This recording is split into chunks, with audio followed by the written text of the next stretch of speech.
7 Little Johnstons. Trent insults adopted daughter Anna during heated exchange, tells her she'd have nothing without him.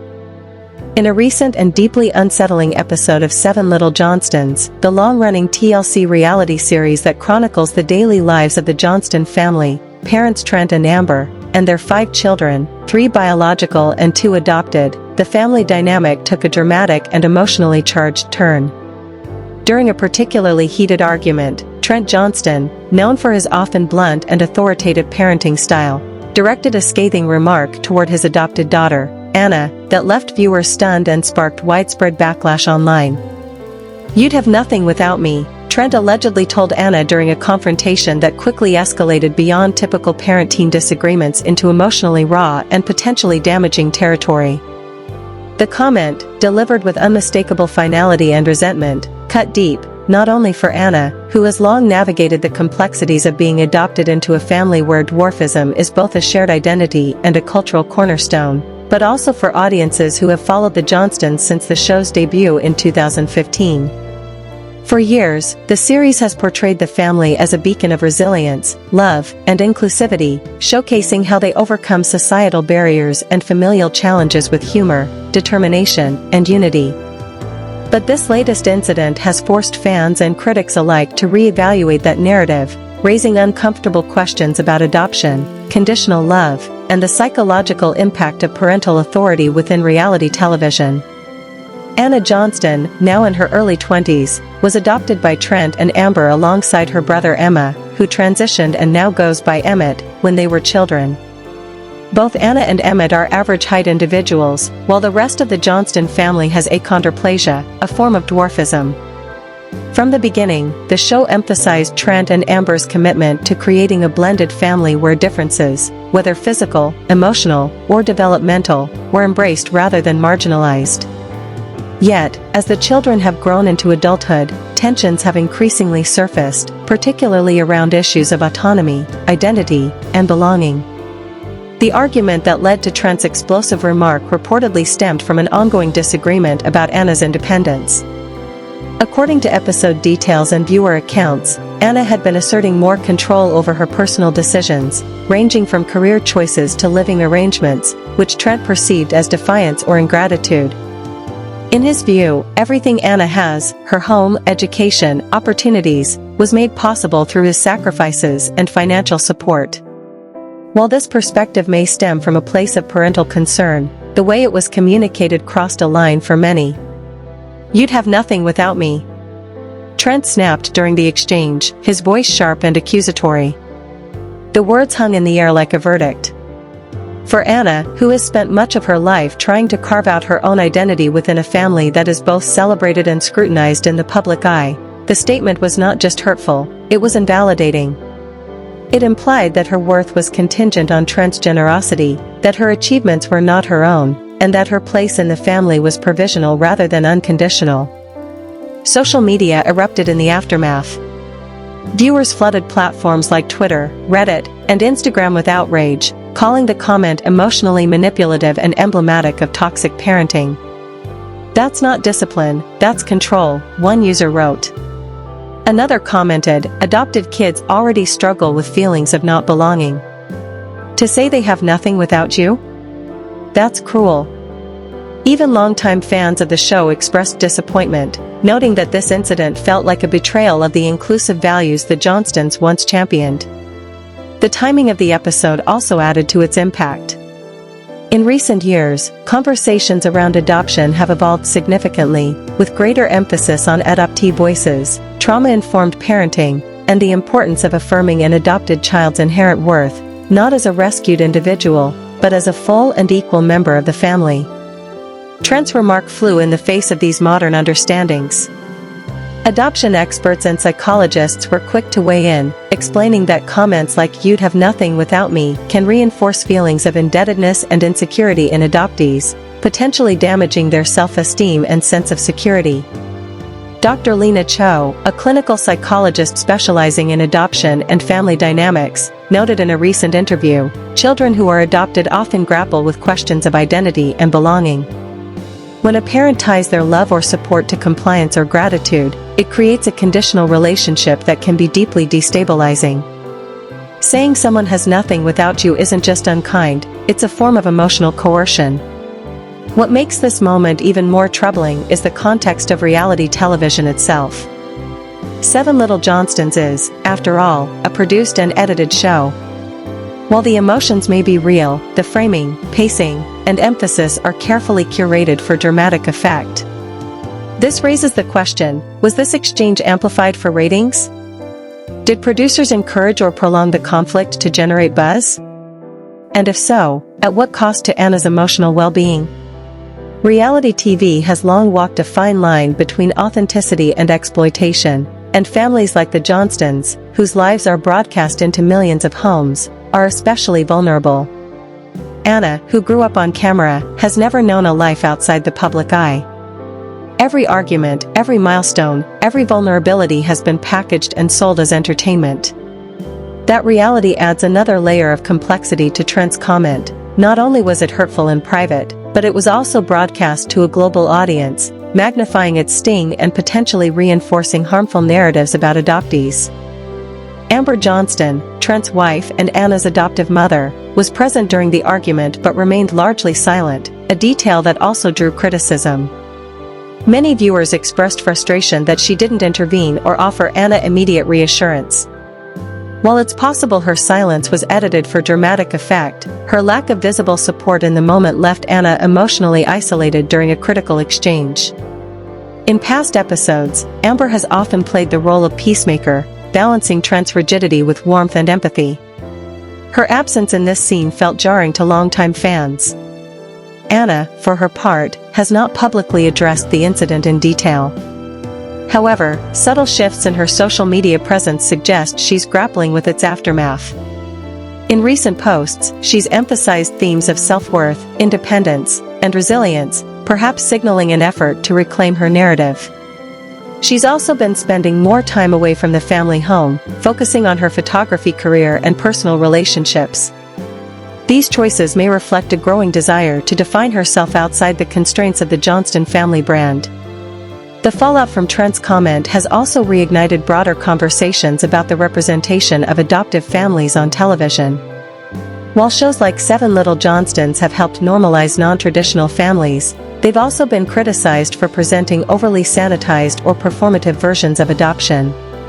Real adoption journeys are rarely as tidy as they appear on screen. They involve grief, identity struggles, cultural dislocation, and complex emotional bonds.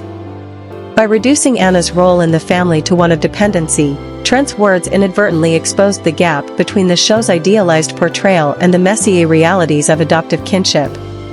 Moreover, the incident highlights a recurring issue in parenting styles depicted on reality TV, the glorification of authoritarianism. Trent has often been portrayed as the disciplinarian of the family, with his tough love approach framed as necessary for raising responsible adults.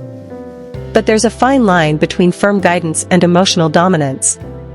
Telling a child, adopted or biological, that they have nothing without you isn't discipline, it's a power play that undermines their autonomy and self-worth. It's worth noting that Trent has, in past episodes, expressed deep love for Anna and Emmett. He's spoken proudly of their accomplishments and defended their place in the family when outsiders questioned their inclusion. This complexity makes the recent outburst all the more confusing. Was it a momentary lapse under stress? A reflection of deeper unresolved tensions? Or a pattern of behavior that's been glossed over for the sake of the show's narrative? Whatever the case, the damage may already be done. For adoptees watching at home, hearing a parent say such words can be triggering. It echoes the worst fears many adoptees harbor, that they are tolerated, not truly loved, that their presence is a favor, not a joy. In a world where adoptees already face higher risks of anxiety, depression, and attachment issues, parental language matters immensely. In the days following the episode's airing, TLC faced mounting pressure to address the controversy. While the network has not issued an official statement, fan petitions have called for greater sensitivity in future episodes, including the inclusion of mental health resources or disclaimers during emotionally charged scenes. Some have even urged the show to bring in a family therapist for on-camera mediation, a move that could model healthy conflict resolution for viewers. As for the Johnstons themselves, it remains to be seen whether this incident will lead to genuine reflection and growth. Healthy families aren't those without conflict, they're those willing to repair, listen, and evolve. If Trent is able to acknowledge the harm in his words, apologize sincerely, and work to rebuild trust with Anna, this moment could become a turning point rather than a breaking point. But if the comment is dismissed as just how he talks or drama for TV, it risks cementing a narrative of conditional love that could haunt Anna for years to come. Ultimately, the power of this moment lies not just in its shock value, but in what it reveals about the hidden fractures beneath the surface of a seemingly picture-perfect family. Seven Little Johnstons has always been more than a show about dwarfism, it's a story about belonging, identity, and what it means to be family. And in that story, Anna's place should never be contingent on gratitude or obedience. She belongs, not because Trent gave her a home, but because she is, and always has been, his daughter. As viewers continue to process this painful exchange, many are holding out hope that the next chapter of the Johnston family saga will be one of healing, humility, and unconditional love, especially for Anna, who deserves to know that her worth was never up for debate. Emma trying too hard to be in Amber and Trent's good books, so they won't treat her like poor Anna? For nearly a decade, Seven Little Johnstons has offered viewers an intimate, often heartwarming glimpse into the lives of a uniquely blended family navigating the complexities of parenting, identity, and belonging, all within the context of dwarfism. At the center of this reality TV narrative are Amber and Trent Johnston, little people and devoted parents to 5 children, 3 biological, Jonah, Elizabeth, and Anna, and 2 adopted, Emma and Alex. While the show has celebrated milestones, relationships, and everyday triumphs, it has also subtly, and sometimes not so subtly, highlighted the emotional undercurrents that ripple through the family dynamic, particularly when it comes to Emma Johnston. Emma, adopted as a teenager into a family already deeply entrenched in its own rhythms and public persona, has always occupied a complicated space. Unlike her siblings who grew up immersed in the Johnston lifestyle from birth, or in Anna's case, from early childhood, Emma entered the fold with her own history, her own expectations, and her own vulnerabilities. Over the seasons, a recurring theme has emerged: Emma appears to be trying exceptionally hard to win the approval of Amber and Trent. And while this desire for parental validation is universal, in Emma's case, it often reads as desperate, performative, and tinged with anxiety, especially when juxtaposed against the treatment of her sister Anna. This raises a provocative, if uncomfortable, question: is Emma bending over backwards to stay in Amber and Trent's good graces precisely because she fears being treated the way Anna has been, marginalized, infantilized, and emotionally sidelined? To understand this dynamic, one must first examine Anna's role within the family. From the earliest seasons, Anna, adopted as a toddler, has often been portrayed as the problem child. While her siblings pursued college, careers, and romantic relationships, Anna remained at home, seemingly stuck in a state of arrested development. Amber and Trent frequently expressed frustration with her lack of ambition, her resistance to independence, and her emotional volatility. Their responses, though framed as tough love, often crossed into dismissiveness. Anna's struggles with mental health were rarely treated with the nuance or compassion they deserved. Instead, they were reduced to plotlines about her acting out or not trying hard enough. The turning point came when Anna moved out, first to live with her boyfriend, then independently, and began to assert her autonomy. This shift was met with palpable tension from Amber and Trent, who seemed unprepared for a daughter who no longer conformed to their expectations. Social media posts, interviews, and even episodes of the show suggested a growing rift. Amber, in particular, has been vocal about her disappointment, at times implying that Anna's choices reflect poorly on the family's values or image. The message, whether intentional or not, was clear: compliance equals love, independence equals betrayal.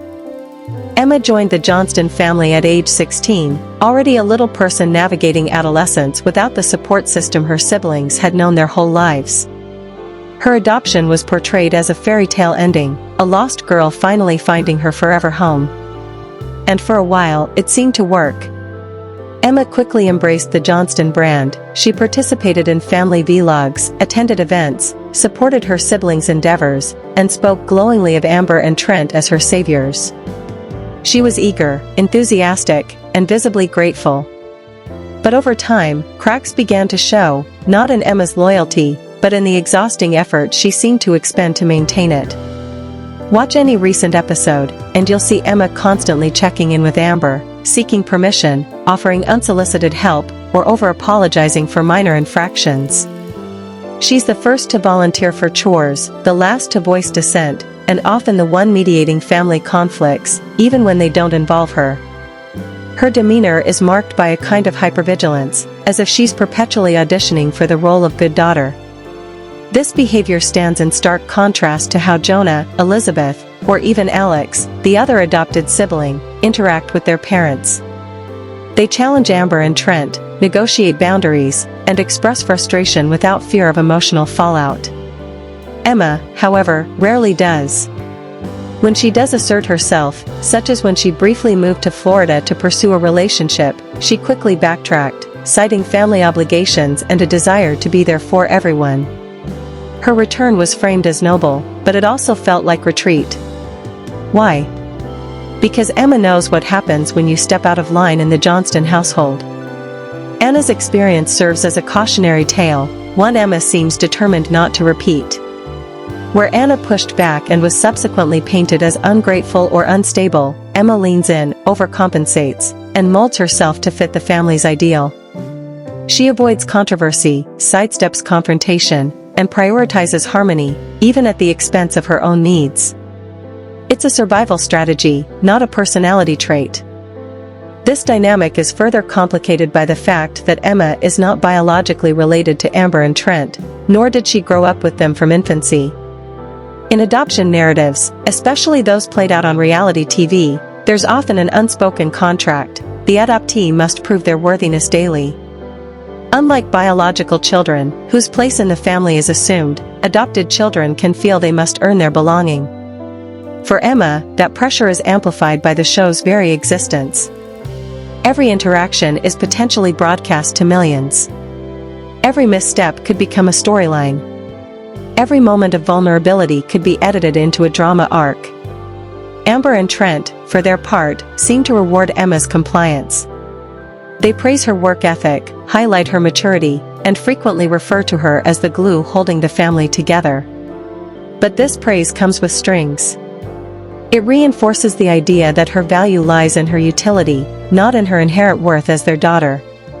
Compare this to how they speak about Elizabeth, for instance, who is celebrated for her independence, her career in nursing, and her clear boundaries. Elizabeth doesn't need to perform loyalty, it's assumed.